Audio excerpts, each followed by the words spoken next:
भाभी जरा मेरा टिफिन दे दो, कॉलेज के लिए लेट हो रही हूँ। ये ले बेटी तेरा टिफिन। तभी रमन भी वहाँ आ जाता है। माँ, तुम अकेले ही सारा काम क्यों कर रही हो? प्रतिज्ञा कहाँ है? तुम्हें उसकी फिटनेस का तो पता है ना, बैकयार्ड में एक्सरसाइज कर रही है। फिटनेस और एक्सरसाइज वगैरह ठीक है, लेकिन उसे घर के काम में तुम्हारी मदद भी तो करनी चाहिए। अरे ठीक है सीख जाएगी। जब तक मैं हूं तुम्हें किस बात की फिक्र? हाँ?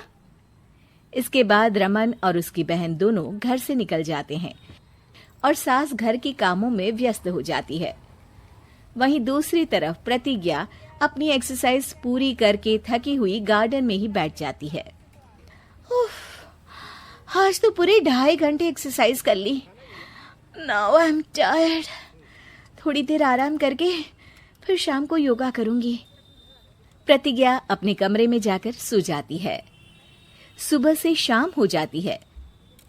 रमन और रेखा भी घर वापस आ जाते हैं, पर प्रतिज्ञा अभी तक कमरे से बाहर नहीं निकलती, जिस पर एक बार फिर अपनी माँ को अकेले काम करते हुए देखकर रमन उनसे कहता है, माँ, तुम हर समय अकेले काम में लगी रहती हो।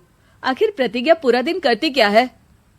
बेटा, वो थक कर आराम कर रही है, आ जाएगी।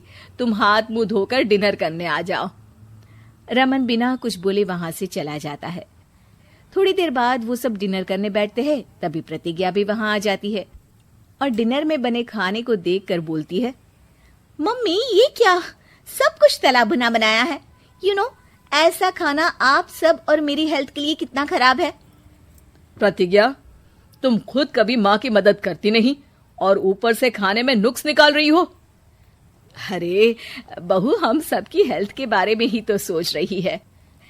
बहू, मुझे ना वो डाइट वाला और बिना घी तेल का खाना बनाना आता नहीं। कुछ नहीं होता मम्मी, वो भाभी बना लेगी। आखिर इतनी फिटनेस फ्रीक है, डाइट फूड बनाना भी जरूर आता होगा। वो सब डिनर करके सोने चले जाते हैं।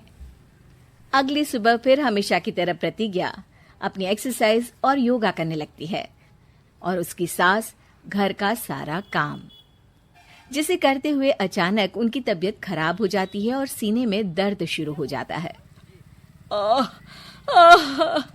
मर गई बहू। रमन, अरे कोई तो सुनो। और इसी बीच वे बेहोश हो जाती हैं।